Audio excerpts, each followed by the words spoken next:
최근 가짜뉴스의 폐해의 심각성이 가중되고 있고 정부에서도 가짜뉴스에 대해서 처벌하겠다고 할 만큼 사안의 중요성이 커지고 있습니다. 가짜뉴스란 허위의 사실관계를 고의적, 의도적으로 유포하기 위한 목적으로 기사 형식을 차용하여 작성한 것으로 정의됩니다. 가짜뉴스는 오보와는 다릅니다. 가짜뉴스의 문제점은 내용이 거짓이라서 뿐만 아니라 언론이 아닌데 언론인 것처럼 포장해서 진짜 뉴스인 것처럼 시청자들을 속일 수 있기 때문입니다. 하지만 가짜뉴스의 정의와 범위를 먼저 명확하게 한 후에 정부가 개입하지 않으면 온라인 콘텐츠에 대한 검열이 될 수도 있고, 이는 표현의 자유와 언론의 자유를 훼손할 수 있기 때문에 신중한 접근이 필요합니다.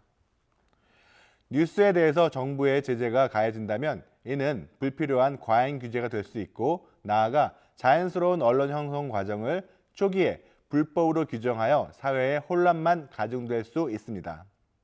명백히 팩트가 틀릴 경우에 제재를 가할 수 있겠지만 사안에 대한 의견을 제시할 경우는 표현의 자유와 언론의 자유가 보장되어야 하겠습니다.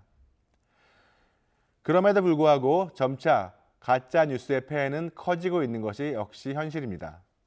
미국의 경우 선거 기간에 특히 가짜 뉴스가 많이 나타나는데 그 분량이 언론기관을 통한 뉴스보다 더 많다는 사실이 보고되었습니다. 이렇듯 잘못된 정보를 가지고 선거나 기타 국민의 중요한 결정이 필요한 사안에 대해서 시청자가 판단을 하게 된다면 이는 국가적으로 큰 손실이 될 것입니다. 이러한 가짜뉴스의 폐해에 주목하는 것도 다른 나라 역시 마찬가지입니다. 독일의 경우 가짜뉴스 유통 SNS 기업에 책임을 부여하여 벌금을 매기기로 하였고, 프랑스의 경우 가짜뉴스 대응 법률안이 마련될 예정인데 언론감시단체의 관리 권한을 부여하는 것을 포함하고 있으며, 영국의 경우에는 가짜뉴스 대응 전담 조직이 창설되기로 결정되었습니다. 이렇듯 가짜뉴스에 대해서 우리 사회도 더 이상 좌시하기만은 어려운 상황이라 하겠습니다. 가짜뉴스에 대해서 우리 사회가 취할 수 있는 대응 방향은 다음과 같습니다. 우선 언론사로부터 정확한 보도를 수행하기 위해서는 보다 신중한 취재 방식이 필요합니다. 특히 정보원을 선택함에 있어서 진실성에 문제가 있거나 출처가 의심스러운 온라인 뉴스는 뉴스의 형식을 모방한 허위 정보일 수 있다는 사실을 염두에 두어야겠습니다.